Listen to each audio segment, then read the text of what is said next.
সরকারি নির্দেশ মোতাবেক আজ 25শে নভেম্বর সরকারি স্বরূপকাঠি পাইলট মডেল মাধ্যমিক বিদ্যালয় আয়োজনে বৈষম্যবিরোধী আন্দোলনে শহীদ ও আহতদের স্মরণে স্মরণ সভা এবং জুলাই গণঅভ্যুত্থানের ঘটনা প্রবাহ নিয়ে সাংস্কৃতিক অনুষ্ঠানের শুরুতেই আমি শ্রদ্ধাভরণ চিত্তে স্মরণ করছি 24শে জুলাই আগস্টের নিহত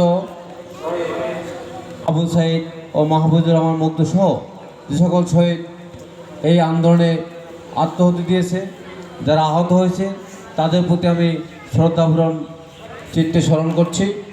আমি আরও গভীর শ্রদ্ধাভরণ চিত্তে স্মরণ করছি বাংলাদেশের স্বাধীনতা আন্দোলনে ব্রিটিশ বিরোধী আন্দোলন থেকে যে সকল নেতৃত্ব আমাদের আন্দোলনে অগ্রণী ভূমিকা পালন করেছে, হোসেন শহীদ সোহরাওয়ার্দী, মাওলানা আব্দুল হামিদ খান বাসানী, শেরেবাংলাকে ফজলুল হক, বঙ্গবন্ধু শেখ মুজিবুর রহমান এবং বহুদলীয় গণতন্ত্রের প্রবক্তা মহান স্বাধীনতার ঘোষক শহীদ রাষ্ট্রপতি জিয়াউর রহমান সহ সকল মুক্তিযোদ্ধারা শহীদ হয়েছে তাদের প্রতি আমি শ্রদ্ধা নিবেদন করছি। অনুষ্ঠানের শুরুতেই পবিত্র কোরআন থেকে তেলাওয়াত, পবিত্র কোরআন তেলাওয়াত করবে মোহাম্মদ সিয়াম। আউযু বিল্লাহি মিনাশ শাইতানির রাজীম। বিসমিল্লাহির রাহমানির রাহিম।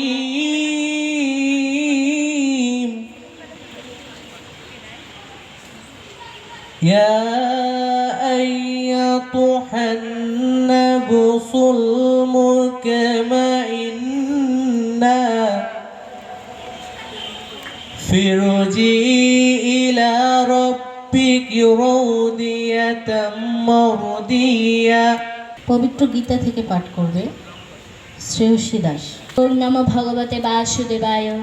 গীতা শ্লোক যদা যদা হি ধর্মস্য গ্লানির্ভবতি ভারত অভ্যুত্থানম ধর্মস্য। এ পর্যায়ে কবিতা নিয়ে আসছে বৃষ্টি দাস। ছাত্র আন্দোলন 2024। আবু সাইদ নামে একটা ছাত্র ছিল ভাই, বুক পাতিয়া 4টা গুলি খাইছে বেসামাল।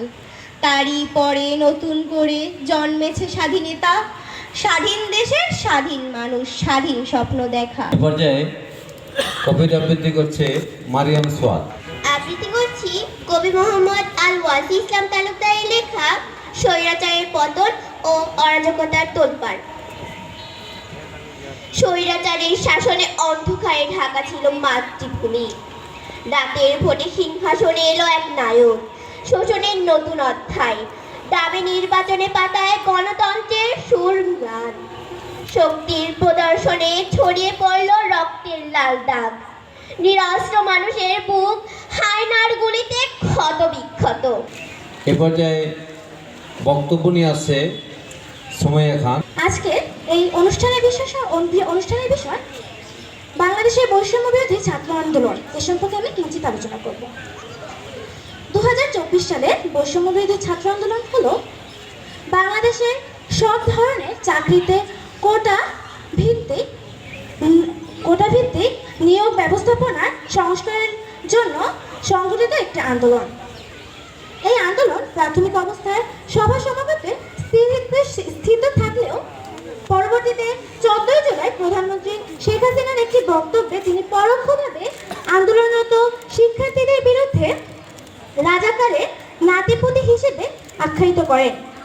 এজন্য আন্দোলনরত শিক্ষার্থীরা ক্ষুব্ধ হয়ে তুমি কে আমি কে, রাজাকার রাজাকার, কে বলেছে স্বৈরাচার স্বৈরাচার। তিনি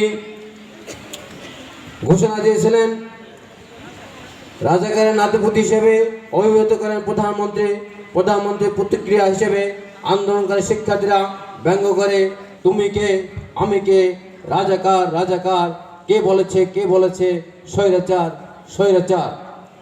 চাইতে গেলাম অধিকার, হয়ে গেলাম রাজাকার। এই স্লোগানে আপামার ছাত্র সমাজ সারা বাংলাদেশ ব্যাপী বিক্ষোভে ফেটে পড়ে এবং সমস্ত ছাত্র সমাজকে দাবিয়ে রাখতে পারেনি এবং স্বৈরাচারের বিদায় নিতে হয়েছে এদেশের ছাত্র সমাজ। এর ধারাবাহিকতায় আমরা আজকে তাদের স্মরণে স্মরণ সভা শুরু করছি। এর প্রেক্ষাপটে সরকারি সরকারি পাইলট মডেল মাধ্যমিক বিদ্যালয়ের শিক্ষার্থীরা তাদের সঙ্গীত পরিবেশন করছে। কত প্রাণ হলো বলিদান, লেখা আছে অশ্রু জলে।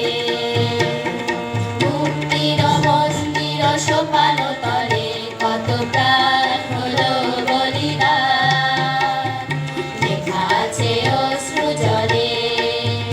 কত বিপ্লবী বন্ধুর রক্তে রাঙা বন্দিশালার ওই শিকল ভাঙা, কত বিপ্লবী বন্ধুর রক্তে রাঙা বন্দিশালার ওই শিকল ভাঙা। তারা কি ফিরবে আজ,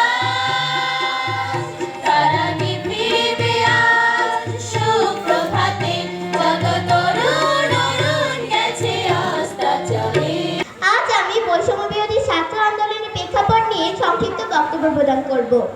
2024 সালে কোটা সংস্কার আন্দোলন হলো সরকারি চাকরির ক্ষেত্রে কোটার ভিত্তিতে নিয়োগের প্রচলিত ব্যবস্থার সংস্কারের দাবিতে সংগঠিত একটি আন্দোলন।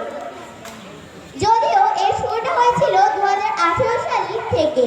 2024 সালের 1 জুলাই এটি আবারও নতুনভাবে আলোচনায় আসে। বাংলাদেশের বিভিন্ন বিশ্ববিদ্যালয়ের শিক্ষার্থীদেরকে নিয়ে গড়ে তোলা বৈষম্য বিরোধী ছাত্র আন্দোলন নামে এই সংগঠনটি এই আন্দোলনের নেতৃত্ব দেয়, যা পরবর্তীতে সরকার পতনের আন্দোলনের রূপ নেয়। গত 2024 সালের জুলাই মাসে যে বৈষম্য বিরোধী ছাত্র আন্দোলন সংগঠিত হয়েছিল, সেই আন্দোলন শুধু কোটা সংস্কার করলেই চলবে না, সমাজের প্রতিটি ক্ষেত্রে হতে হবে শোষণ, বঞ্চনা, অন্যায়, অবিচার মুক্ত। সমাজের প্রতিটি ক্ষেত্রে হতে হবে এই সুশাসন ও ন্যায় বিচার যুক্ত। নিশ্চিত হোক সকল মানুষের মৌলিক অধিকার।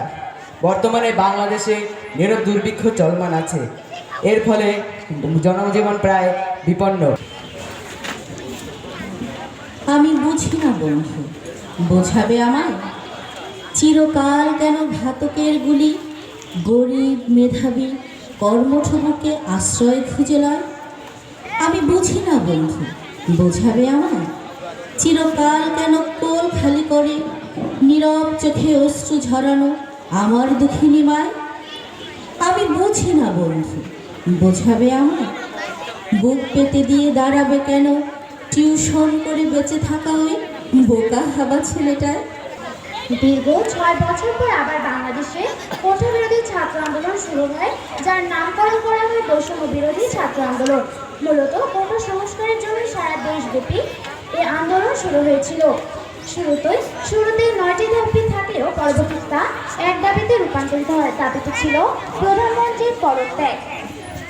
শুরুতে আন্দোলন সভা সমাবেশের মধ্যে স্থির থাকলেও 14 জুলাই শেখ হাসিনার ভাষণে বক্তব্যে তিনি এই আন্দোলনকারীদের মুক্তিযুদ্ধের নাতি নাতনি হিসেবে অভিহিত করেন। আন্দোলনকারীরা ক্ষুব্ধ হয়ে স্লোগান বের করে, তুমি কে আমি কে, রাজাকার রাজাকার, কে বলেছে স্বৈরাচার স্বৈরাচার। একটি ফুলকে বাঁচাবো বলে যুদ্ধ করি, মোরা একটি ফুলকে বাঁচাবো